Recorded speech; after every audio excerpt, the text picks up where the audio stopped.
하늘에 계신 우리 아버지여, 이름이 거룩히 여김을 받으시오며 나라가 임하시오며 뜻이 하늘에서 이루어진 것 같이 땅에서도 이루어지이다. 오늘 우리에게 일용할 양식을 주시옵고 우리가 우리에게 죄 지은 자를 사하여 준 것 같이 우리 죄를 사하여 주시옵고 우리를 시험에 들게 하지 마시옵고 다만 악에서 구하시옵소서. 나라와 권세와 영광이 아버지께 영원히 있사옵나이다. 아멘.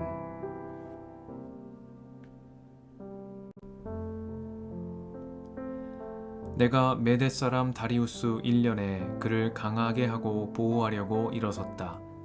이제 내가 진실을 너에게 말하겠다. 보아라, 페르시아에 또 새 왕이 일어날 것이며 그 뒤에 넷째는 다른 누구보다 큰 재물을 모을 것이다. 그가 재물을 모으고 권세를 쥐게 되면 모든 사람을 격동시켜서 그리스를 칠 것이다. 그러나 그리스에서는 용감한 왕이 일어나서 큰 권력을 쥐고 다스리면서 자기 마음대로 할 것이다. 그러나 그의 권세가 끝날 때가 되면 그의 나라가 깨어져서 천하 사방으로 나뉠 것이다. 그의 자손도 그 나라를 물려받지 못한다. 그의 자손은 그가 누리던 권세도 누리지 못할 것이다. 그의 나라가 뽑혀서 그의 자손이 아닌 다른 사람들에게 넘어갈 것이기 때문이다. 남쪽 왕이 강해질 것이나 그의 장군 가운데 하나가 그보다 더 강해져서 더 큰 나라를 다스릴 것이며 그의 권세는 매우 클 것이다. 몇 년 뒤에 그들은 동맹을 맺을 것이며 남쪽 왕은 자기 딸을 북쪽 왕과 결혼시켜서 서로 화친할 것이다. 그러나 그 여인은 아무런 권세도 쥐지 못하고 왕자를 낳아도 세자가 되지 못할 것이다.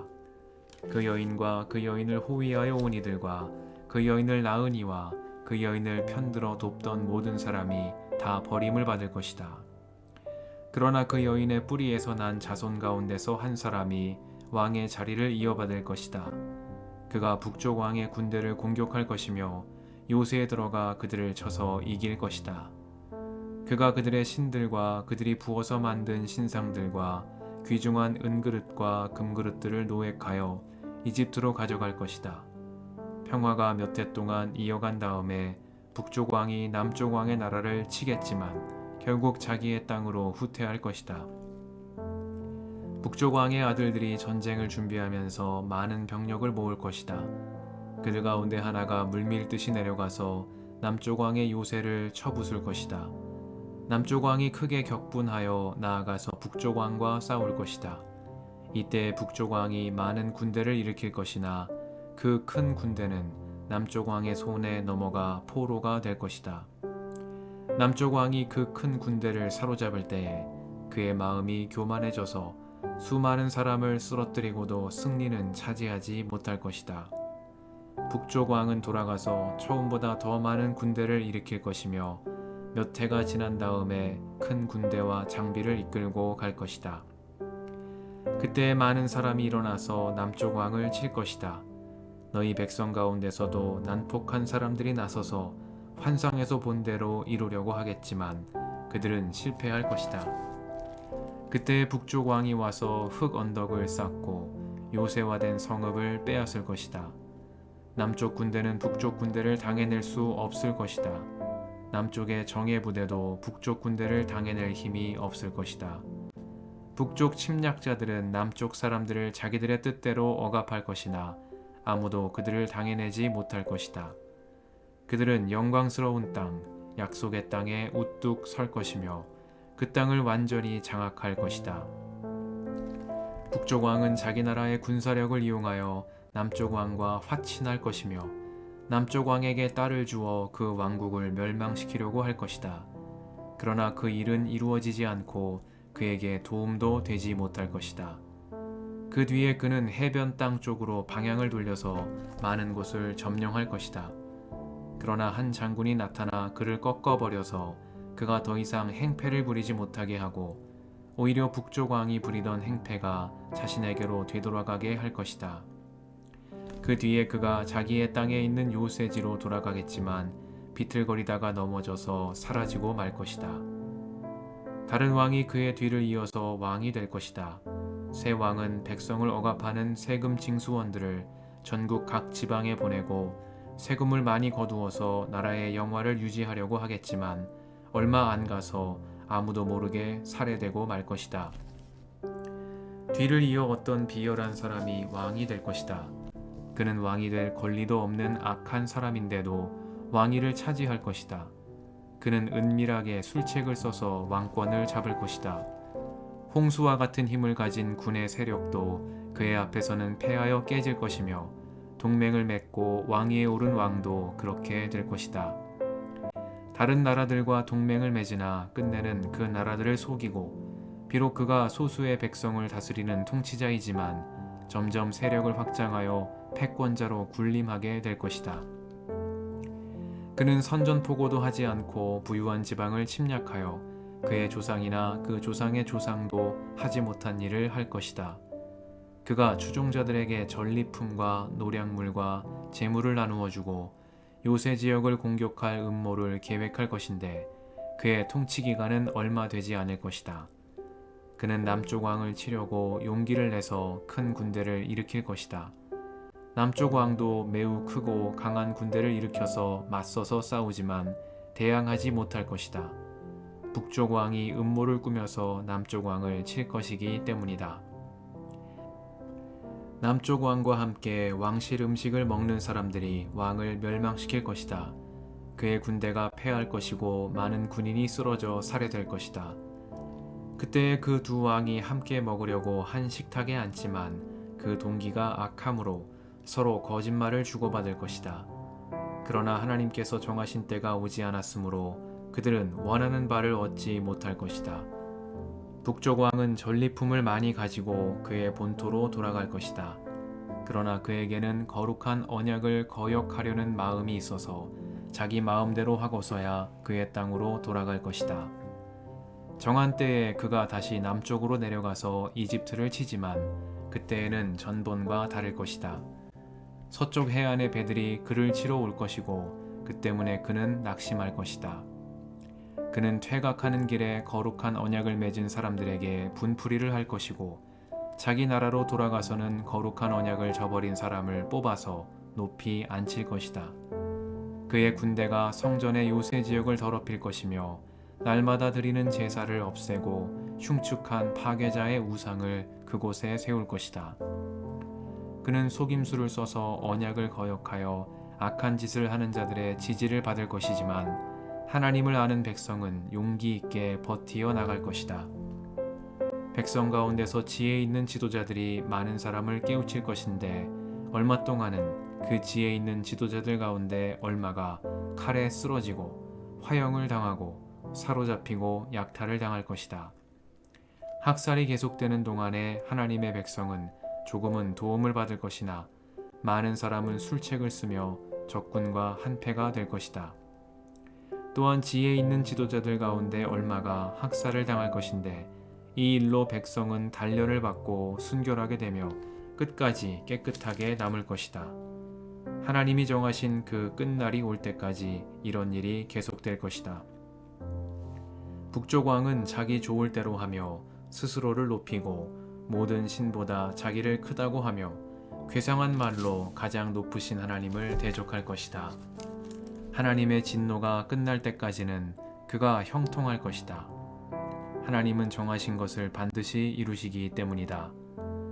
그는 자기 조상이 섬기던 신들이나 여자들이 사모하는 신들을 섬기지 않으며 그 밖에 어느 신도 섬기지 않을 것이다. 자신을 그 모든 것보다 더 높이기 때문이다. 그러나 그 대신에 그는 요새를 지키는 신을 공경할 것이요 그의 조상이 알지 못하던 신을 금과 은과 보석과 진귀한 것들을 바치면서 섬길 것이다. 그는 요새를 수비하려고 이방신을 섬기는 사람들을 용병으로 쓸 것이다. 자기를 통치자로 받아들이는 사람을 크게 예우하여서 높은 관직을 주고 토지도 보상으로 나누어 줄 것이다.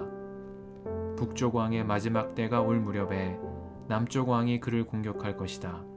그러면 북쪽 왕은 병거와 기마병과 수많은 해군을 동원하여 홍수처럼 그를 칠 것이며 여러 지역으로 쳐들어가서 휩쓸고 지나갈 것이다.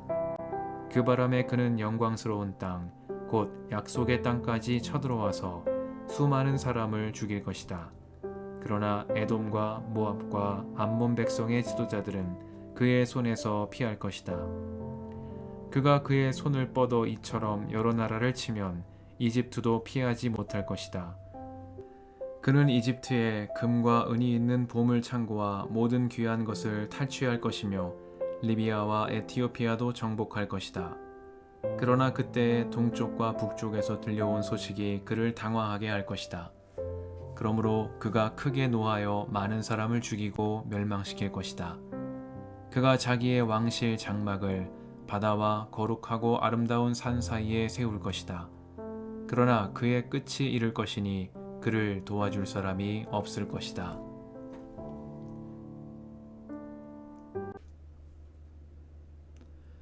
주님의 은총과 평화가 이 저녁에 여러분과 함께 하시길 빕니다.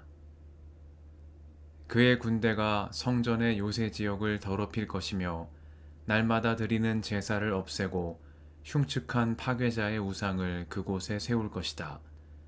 그는 속임수를 써서 언약을 거역하여 악한 짓을 하는 자들의 지지를 받을 것이지만 하나님을 아는 백성은 용기 있게 버티어 나갈 것이다.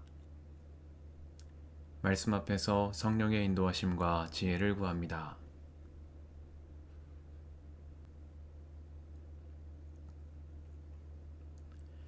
다니엘서 11장은 유다를 둘러싼 주변 열강들의 행동을 예고하며 하나님의 섭리를 전하는 말씀입니다.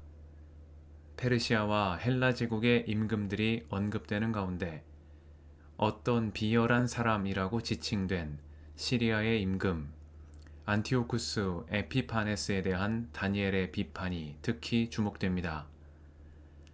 그는 예루살렘 성전 안에 제우스의 신상과 제단을 세우고 율법이 부정한 짐승으로 규정한 돼지를 제물로 드리는 등 유대교를 박해하고 성소를 모독하는 일에 앞장선 인물이었습니다.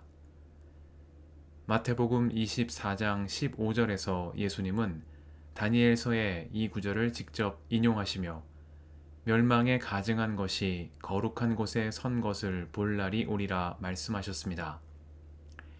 과거 에피파네스가 제우스 신상을 성전에 세운 일을 언급하시며 로마에 의해 일어나게 될 예루살렘 성전의 파괴와 신성 모독을 예고하신 말씀이었습니다. 다니엘은 이 비열한 사람 안티오쿠스 에피파네스에 의해 일어나게 될 일들을 예언하며 하나님 신앙이 박해를 받는 가운데에도 하나님을 아는 백성은 용기 있게 버티어 나갈 것이라고 말합니다. 세상 권력에 의한 신앙의 박해가 있을지라도 주님께서 열방의 통치자이심을 믿는 이들, 하나님을 아는 백성들은 용기 있게 버티어 나가며 묵묵히 신앙을 지켜가게 될 것이라는 말씀입니다. 오늘 우리의 신앙은 하나님을 아는 백성들이 박해 가운데에서도 용기 있게 버텨나가며 지켜온 귀한 믿음의 유산임을 기억합니다. 우리도 물려받은 이 믿음의 유산을 귀하게 간직하며 다음 세대에 보화로 전달함으로 복된 열매 맺는 삶이 되게 해주시기를 기도드립니다. 함께 기도하시겠습니다.